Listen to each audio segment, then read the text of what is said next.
Two-Face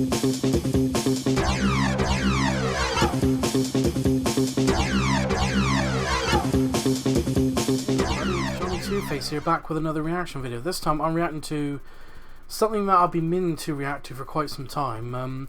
The History of Russia Part 1 by Epic History TV. So, you've seen me react to videos of Epic History TV before. Pretty good history channel, and as loads of people saying that what the history channel on TV should be like. But anyway, that's by the by.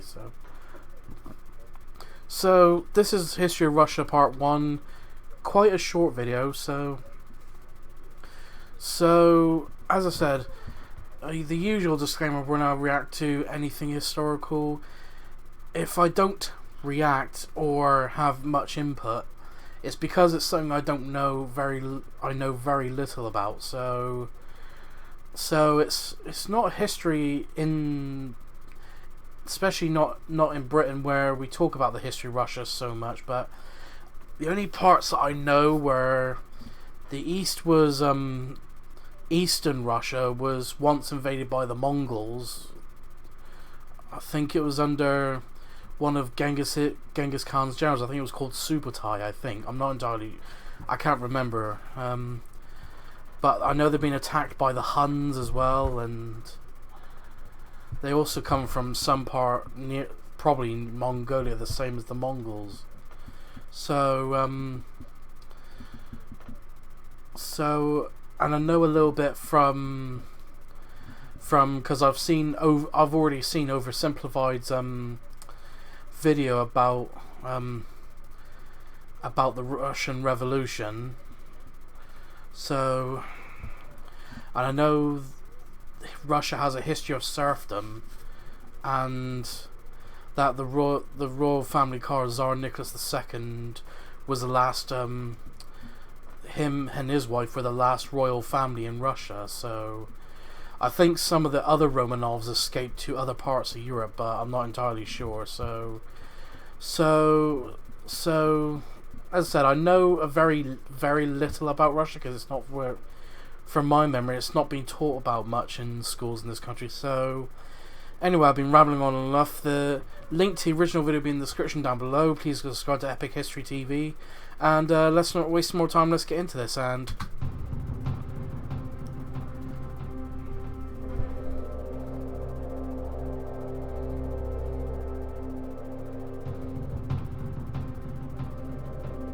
for thousands of years, the lands known today as Russia and Ukraine were inhabited by nomadic tribes. Wait, how did he say that? The lands known today as Russia and Ukraine were Is it actually pronounced Ukraine, or is it pronounced Ukraine? Because now that's really thrown me off. But wasn't Russia once called Rusland by the Vikings? Because I know they've got attacked by the Vikings, who...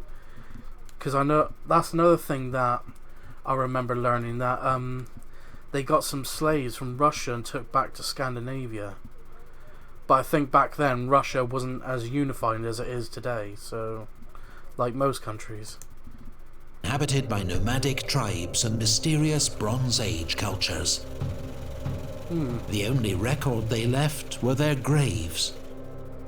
In the great open grasslands of the south, the steppe, they buried their chieftains beneath huge mounds called kurgans. Okay. The ancient Greek historian Herodotus called these people Scythians. I remember learning a little bit of history about the Huns, and they did mention Scythians. I didn't realize they were in parts of Russia. I thought they were like further west. Their lands were overrun by the same nomadic warriors who brought down the Roman Empire. The land was then settled by Slavs. Okay. They shared some language and culture, but were divided into many different tribes. Vikings. So, Pomeranians, Poland, Poles, Vistulans, Czechs, Croats, Serbs, Draguvati, Tversai, Uliks, Polans. Alright. So it definitely was really divided back then. From Scandinavia, known in the east as Varangians, rode up Russia's long rivers on daring raids and trading expeditions.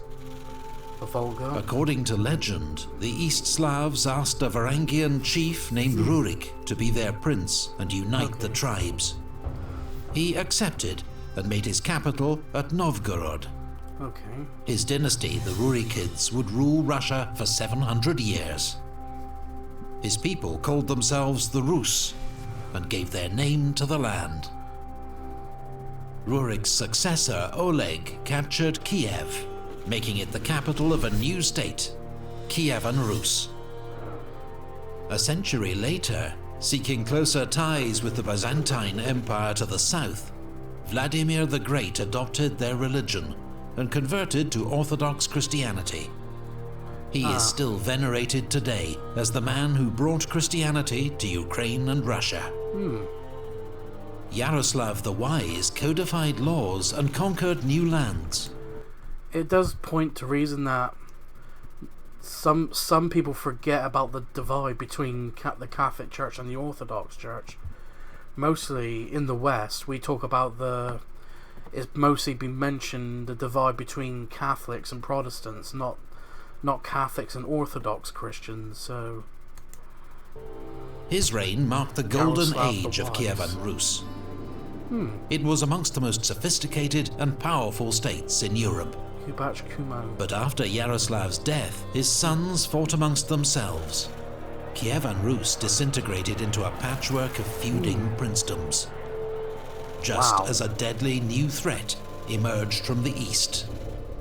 The Mongols under Genghis Khan had overrun much of Asia. Now they launched a great raid across the Caucasus. Yeah, because I think if I remember right, the Mongols conquered most of China because they originally the Chinese were going to support the Mongols their expansion westward to the Persian Empire, which I believe was somewhere around here. But after the Shah, the Khwarezm Shah, killed one of the messengers Genghis has sent to set up trade between the two and hopefully an alliance, that's when it really angered. But for some reason, I can't remember why, but the Chinese tried to stop supporting Genghis's campaign westward. So the Mongols, after they unified, they decided to set an example to China, which, correct me if I'm wrong, but I'm pretty sure the Mongols were the only people,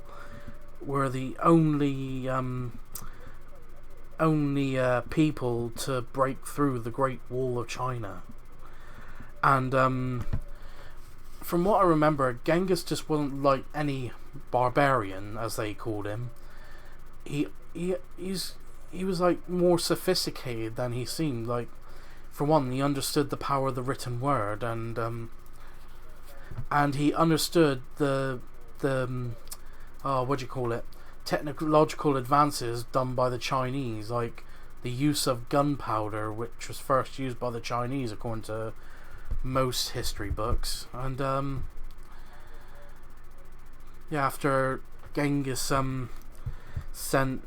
made an example out of China, which at the time they thought it was rich but weak, even though I think the Chinese back then were more resilient than it was written in history books. And I think I can't remember if I already got this name wrong, knowing me. I think it was Subutai of the reindeer people who went north to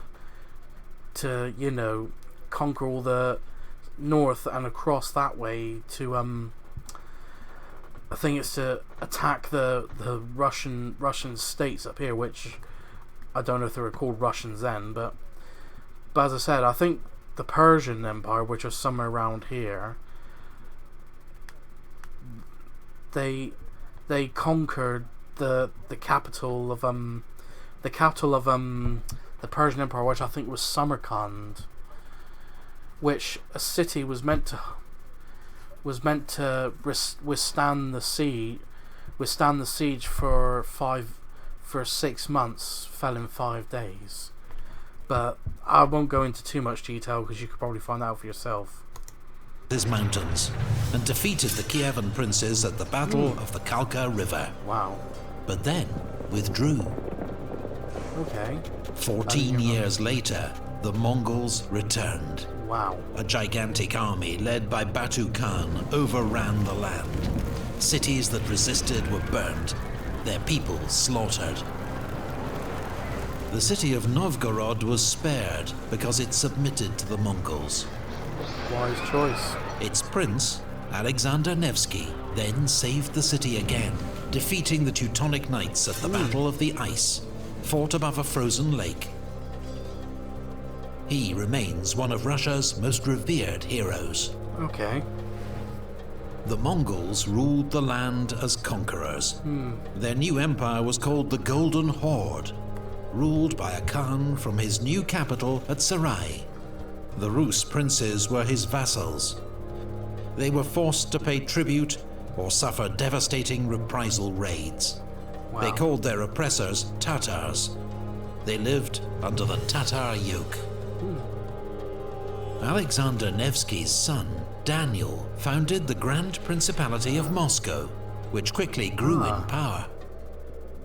Under the great Uzbek Khan, the Tatars converted to Islam. A rising power, the Grand Duchy of Lithuania defeated the Tatars at the Battle of Blue Waters and conquered Kiev. Wow. 18 years later, Dmitry Donskoy, Grand Prince of Moscow, also defeated the Tatars at the Great Battle of Kulikova Field. Definitely never heard about this. After years of infighting, the Golden Horde now began to disintegrate into rival khanates.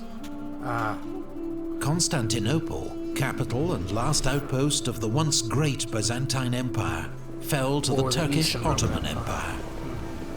Some hailed Moscow as the Third Rome, the seat of Orthodox Christian faith. Now Rome and Constantinople had fallen.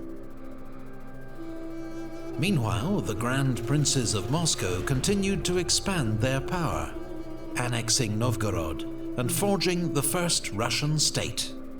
Wow. At the Ugra River, Ivan III of Moscow faced down the Tatar army and forced it to retreat. Russia had finally cast off the Tatar yoke. Under Grand Prince Vasily III, Moscow continued to grow in size and power. His son, Ivan IV, was crowned the first Tsar of Russia.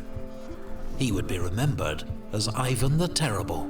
I've only heard his name. Ivan conquered Tatar lands in Kazan and Astrakhan, but was defeated in the Livonian War by Sweden and the Polish-Lithuanian Commonwealth.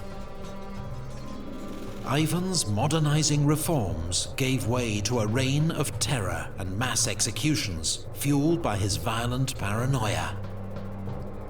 Russia was still vulnerable. Raiders from... Just out of curiosity, anything knows about Ivan the Terrible, which I don't know much of, or very little, would you say he was kind of like, the first incarnation of Joseph Stalin? Or is that a completely wrong comparison? From the Crimean Khanate were able to burn Moscow itself. But the next year, Russian forces routed the Tatars at Molody, just south of the city. Cossacks now lived on the open steppe, a lawless region between three warring states. Okay. They were skilled horsemen who lived freely and were often recruited by Russia and Poland to fight as mercenaries. Ivan the Terrible's own son, the Tsar. So I'm guessing this is where the, should I say, hatred for Russians and Polish and Lithuanians comes from, I guess. Tsarevich fell victim to one of his father's violent rages, bludgeoned to death with the royal scepter. Wow. The Cossack adventurer Yermak Timofeyevich led the Russian conquest of Siberia, defeating Tatars and subjugating indigenous tribes. Wow. In the north, Arkhangelsk was founded, for the time being Russia's only seaport linking it to Western Europe, though it was icebound in winter. Ivan the Terrible was succeeded by his son, Fyodor I, who died childless. Wow. It was the end of the Rurikid dynasty. Ivan's advisor, Boris Godunov, became Tsar. But after his sudden death, his widow and teenage son were brutally murdered. Wow. And the throne seized by an impostor claiming to be Ivan the Terrible's son. He too was soon murdered. Russia slid into anarchy, the so-called Time of Troubles. Rebels and foreign armies laid waste to the land, and the population was decimated by famine and plague. Polish troops occupied Moscow. Swedish troops seized Novgorod. Someone did mention to me that Poland did occupy Moscow for a time, but I wasn't sure. I take it that's where the animosity from. That's probably why the animosity from Russia towards the Polish came from. But I wasn't entirely sure. The Russian state seemed on the verge of extinction.